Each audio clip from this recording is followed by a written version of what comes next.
자, 이번 시간에는 우리 안테나 종류하고 안테나 해석에 관련되는 필수 기본 문제를 쭉 풀도록 하겠습니다.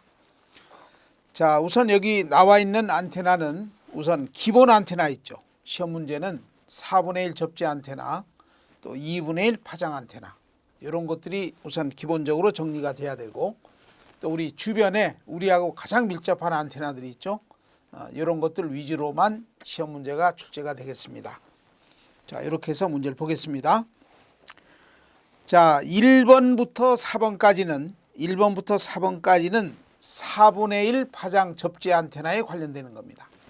1번부터 4번까지는 4분의 1 파장 접지 안테나, 요거에 관련되는 문제예요. 그렇죠? 4분의 1 파장 접지 안테나는 주로 장중파형 안테나입니다. 접지를 시키기 때문에 접지 저항이 생겨가지고 효율이 상당히 안 좋다는 그런 단점을 갖고 있습니다. 그리고 4분의 1 파장 안테나에 관련되는 기본적인 내용 중에 우선 안테나 길이는 4분의 라무다를 안테나 길이로 사용해야 된다 하는 이 내용하고, 그 다음에 이건 물리적인 길이입니다. 시료 길이라는 거 기억해요? 시료 길이. 우리 이론 시간에 공부했죠? 시료 길이는 100% 전류 분포가 된다라고 봤을 때 그 100% 전류 분포로 간주했을 때 길이를 시료 길이라고 이야기하는 겁니다. 그래서 시료 길이는 2파이분의 라무다는 이런 식으로 정의가 되겠습니다. 요걸 좀 기억해 놓으셔야지. 시료 길이는 2파이분의 라무다. 요거. 그리고 안테나의 물리적인 길이는 이렇게 되고, 그 다음에 고유 파장 라무다는 4L 이렇게 할 수 있죠. 4L. 또 고유 주파수는 라무다분의 C가 되니까 결론적으로 4L분의 C. 이렇게 계산하면 고유 주파수, 고유 파장, 또 가장 중요한 시료 길이, 그다음에 물리적인 길이, 이런 것들이 여러분들 정리가 돼야 되겠습니다. 자, 그래서 1번은 200MHz용 4분의 1 파장 안테나 길이가 얼마입니까? 여기 문제에는 4분의 1 파장하는 그 부분이 좀 빠져 있네요. 그러니까 200MHz용 4분의 1 파장, 4분의 1 라무다 안테나 길이가 얼마입니까? 이렇게 보시면 되겠습니다. 안테나 길이니까 이걸로 풀면 되네. 그렇죠? 안테나 길이 L은 4분의 라무다.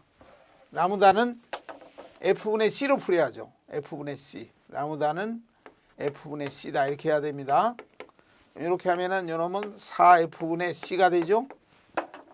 그럼 C는 광속이니까 3 곱하기 10의 8승 메타퍼세클 집어넣으면 되고, 여기는 주파수가 200MHz를 지금 내가 송신이나 수신하겠다는 이야기입니다. 200메가. 그러니까 4 곱하기 200 곱하기 10의 6승 해서 나누면 되겠습니다.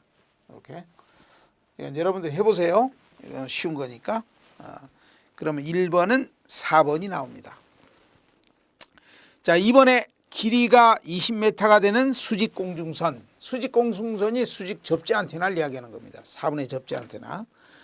길이가 20m짜리 4분의 접지 안테나는 고유 파장과 고유 주파수는 얼마짜리 신호를, 주파수의 신호를 지금 수신하는 안테나입니까? 그런 뜻으로 보시면 되는 겁니다. 길이만 줬죠. 근데 고유 파장, 고유 주파수니까 이걸로 풀면 되죠. 고유 파장은 4 곱하기 길이가 20m니까 80m, 파장이 80m가 되는 전파를 수신합니다. 이런 이야기예요. 고유 파장은 80m가 되고, 고유 주파수는 이걸로 풀면 돼요. 4L분의 80m분의 광속 3 곱하기 10의 8승 메타퍼세크. 이렇게 풀면은 2번이 나옵니다. 그 다음에 3번 2파이분의 라무다. 중요하죠. 2파이분의 라무다 아주 중요합니다. 이게 시험 문제 자주 나올 수 있어요. 4분의 접지형 안테나, 4분의 라무다 안테나의 시료 길이가 얼마입니까? 이렇게 물으면 2파이분의 라무다다 하는 거 기억할 것. 그래서 3번에 1번이 되겠습니다.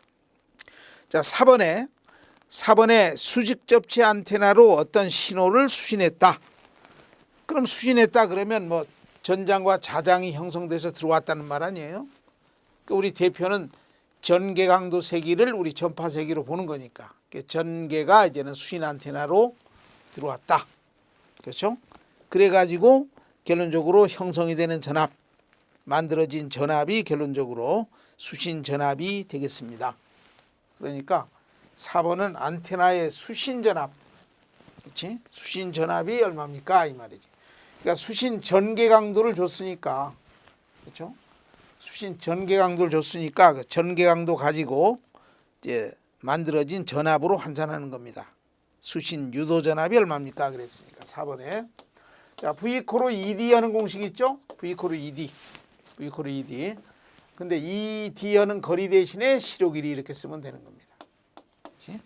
그래서 전개 강도가 얼마가 형성이 돼서 여기 인가되느냐면 2.3mV, 2.3mV/m 이렇게 주어져 있습니다.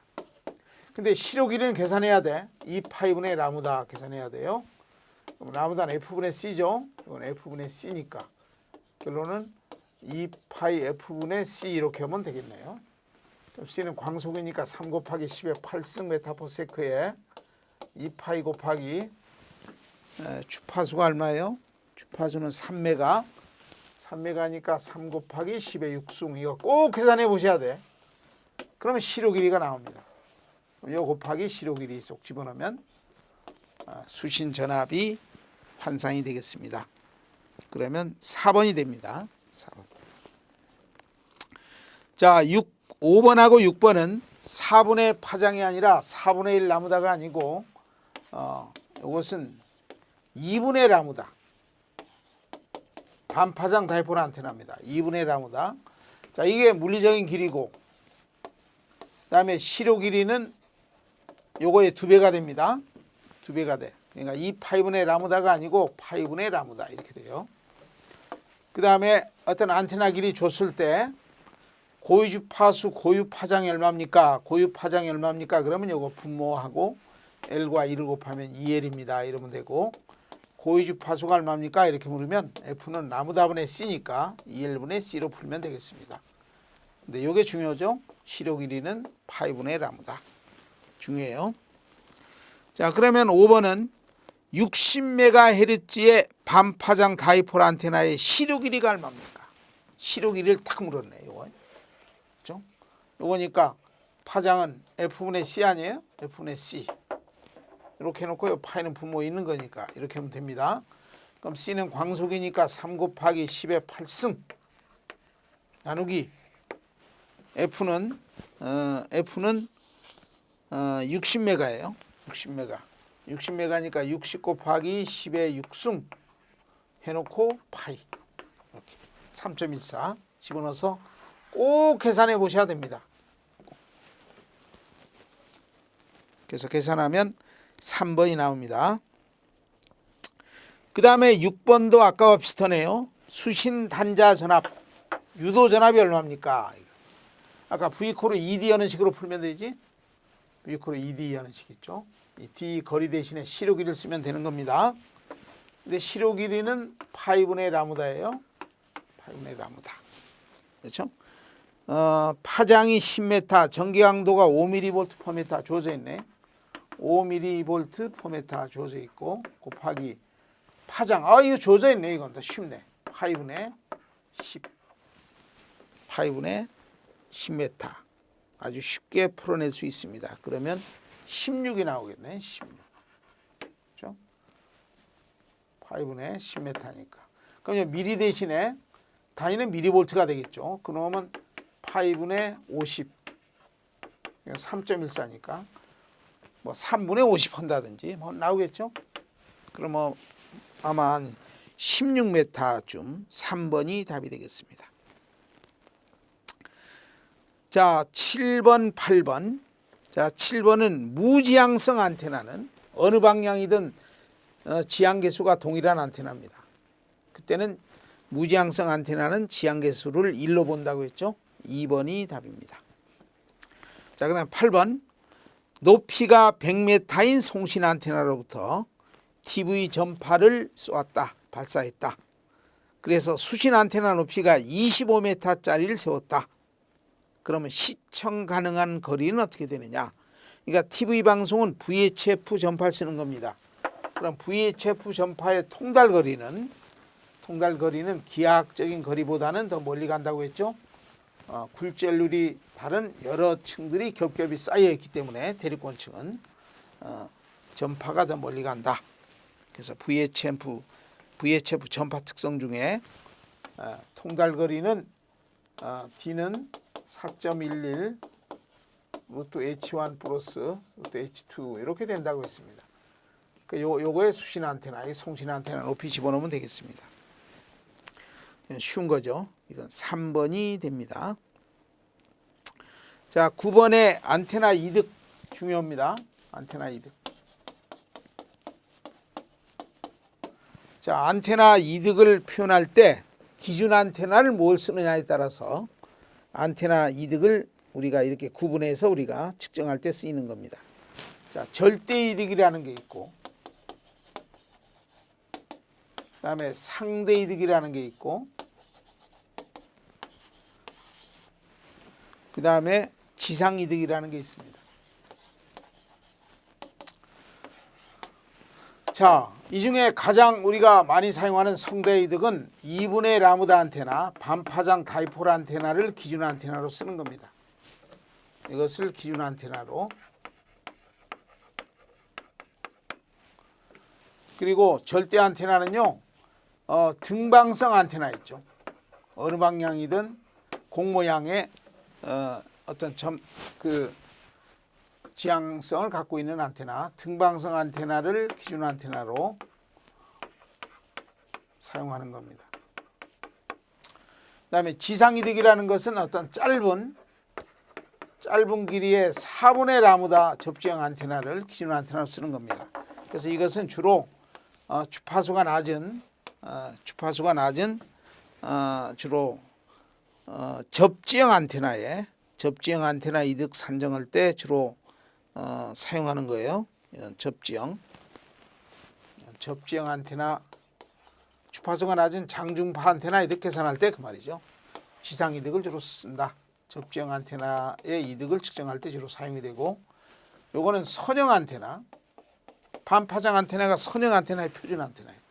선형 안테나 같은 경우에 이득 측정할 때 쓰는 기법이고, 요거는 마이크로파의 입체형 안테나 있죠. 입체형 안테나의 이득을 측정할 때는 주로 절대 이득을 주로 사용하는 것이다. 그래서 이 절대 이득을 GH, 앱솔루트화는 GA, 상대 이득, 지상 이득 이렇게 표현합니다. 그런데 이런 관계가 성립이 돼요. 이렇게 GA는 1.64 GH, 그 다음에 3GV 이런 관계가 성립이 됩니다.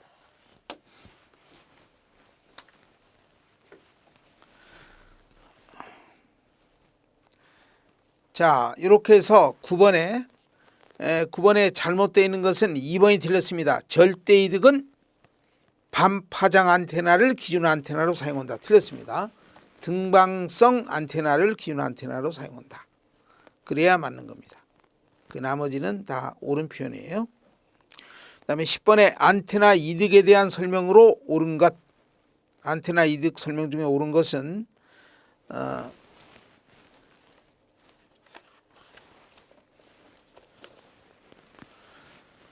자, 1번에 같은 거리에 복사된 전기장의 세기의 비를 전력이득이라고 이야기하는 것이다. 이건 안테나 이득의 어떤 정의하고는 틀린 겁니다. 복사된 전기장의 세기의 비를 전력이득이라고 한다. 이건 틀린 겁니다. 전력이득은 전기장의 세기비가 아니죠. 전력이 이득이라고 하는 건 입력 기준 안테나 전력분의 그다음에 임의 안테나에 측정하고자 하는 임의 안테나의 전력의 비율이죠. 그래서 우리가 포인팅 전력의 비율 가지고 측정하는 겁니다. 그렇지? 포인팅 전력의 비율 가지고. 1번 틀렸습니다. 2번에 안테나 이득은 보통 볼트 퍼메타이다. 볼트 퍼메타는 전개 전장의 단위입니다. 볼트 퍼메타는 안테나 이득은 뭐 몇 배 하는 뭐 그런 이야기죠. 그 다음에 3번 반파장 다이폴 안테나를 기준 안테나로 사용할 때 우리는 어떤 임의 안테나의 상대 이득을 측정할 수가 있겠습니다. 맞는 이야기입니다. 4번 지향성이 있어야 각 방향에서 일정하게 이득이 나타난다. 지향성이 있어야 각 방향에서 일정하게 이득이 나타난다.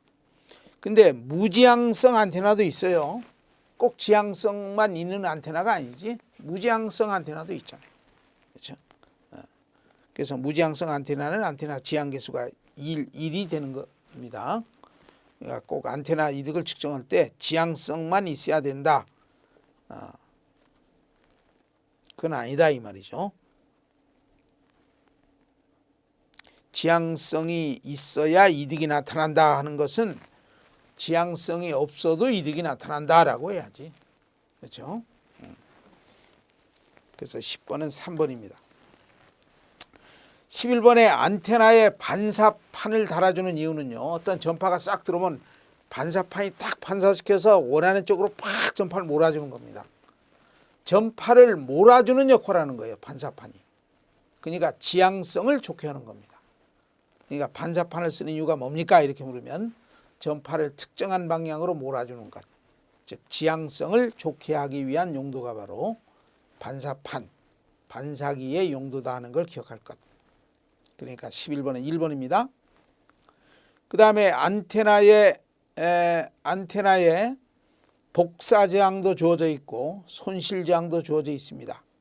그럼 입력 전력이 주어질 때 복사 전력이 어떻게 되느냐? 이건 어떤 안테나 복사 효율과 관련되는 거죠. 안테나의 복사 효율과 관련되는 문제가 되겠습니다. 자, 레디에이션 되는 복사 전력은 안테나 입력 전력 중에 효율만큼이 퍼져나가는 겁니다. 그렇죠? 효율만큼 퍼져나가는 거예요. 그럼 효율이라고 하는 것은 아까 저항으로 쓸 수 있다고 했죠? 입력 저항분의 출력 저항이에요. 입력 저항은 복사 저항 플러스 로스 손실 저항 중에 복사 저항의 비율이 되겠습니다. 해놓고 입력 전력 곱하면 출력 전력이 환산이 될 수가 있어요. 자, 그러니까 안테나의 복사 저항은 20ohm이고 이건 유효 복사 저항입니다. 20ohm짜리 저항입니다. 근데 손실 저항은 5ohm짜리가 손실 저항이 나타났다고 했습니다. 그럼 25분의 20 이게 효율이 되겠죠. 그리고 입력 전력, 안테나로 공급되는 입력 전력은 50W라고 했습니다. 50W. 50 곱하기 25분의 20. 25분의 20은 약분하면 얼마예요? 5, 4, 20, 5, 20, 5분의 4. 0.8이죠. 5, 8, 40. 그러니까 50 곱하기 0.8. 50 곱하기 0.8. 그러면 40W가 복사 전력으로 퍼져나갑니다. 12번은 2번이 됩니다. 자, 12번에 방향 탐지용 안테나 하면 기억합니까? 방향 탐지용 안테나는 전부 장중파 대역을 쓰는 겁니다. 주파수가 낮은 대역이 바로 방향 탐지, 항법 장치 하는 데 쓰는 겁니다. 그래서 방향 탐지 안테나 그러면 대표적으로 루프 안테나를 꼽으셔야 돼요. 루프 안테나. 그렇지? 근데 루프 안테나는 주간하고 야간에 탐지한 오차가 생깁니다. 야간 오차가 생기죠. 그래서 그 루프 안테나의 수평부를 싹 제거시켜버린 그런 에드코크 안테나, 그게 바로 야간 오차를 제거하는 탐지용 안테나로 쓰는 겁니다. 또 고니오메타라는 것도 있죠. 고니오메타, 전파의 돌의 방향, 돌의 각을 탐지할 수 있는 그런 방향 탐지용 안테나, 그게 바로 고니오메타 하는 것도 있었습니다. 그래서 일단 여기서는 루프 안테나를 고르면 됩니다. 1번. 자, 14번에 루프 안테나의 시료 길이. 이것도 무선공학에는 시험 문제 나옵니다. 루프 안테나의 시료 길이도 14번인가요? 라무다분의 2파이 ANO 하는 식이 있습니다.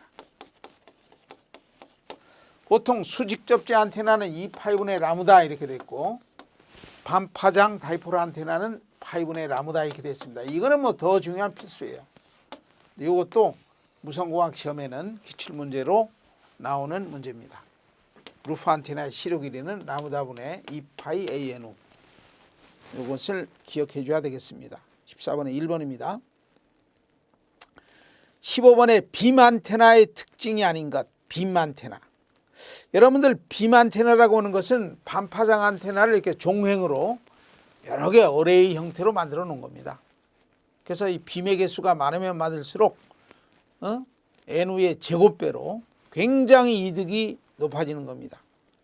그리고 이 지향성이 상당히 좋아집니다. 그 빔 어레이 구조로 해가지고. 그리고 또 표면적이 넓게 형성이 되기 때문에 결론적으로 광대역성 특성이 나타나는 그런 안테나로 쓰이게 되는 겁니다. 그래서 우리가 TV 방송이라든지 FM 방송 이런 대역폭이 넓은 특히 TV 방송 같은 경우는 표면적 넓은 구조로 이런 어떤 2분의 라무다 그 선형 안테나 같은 것을 이제 빔형으로 이렇게 많이 만들어서 이득을 높이고 그리고 광대역성 특성이 나타나게 하고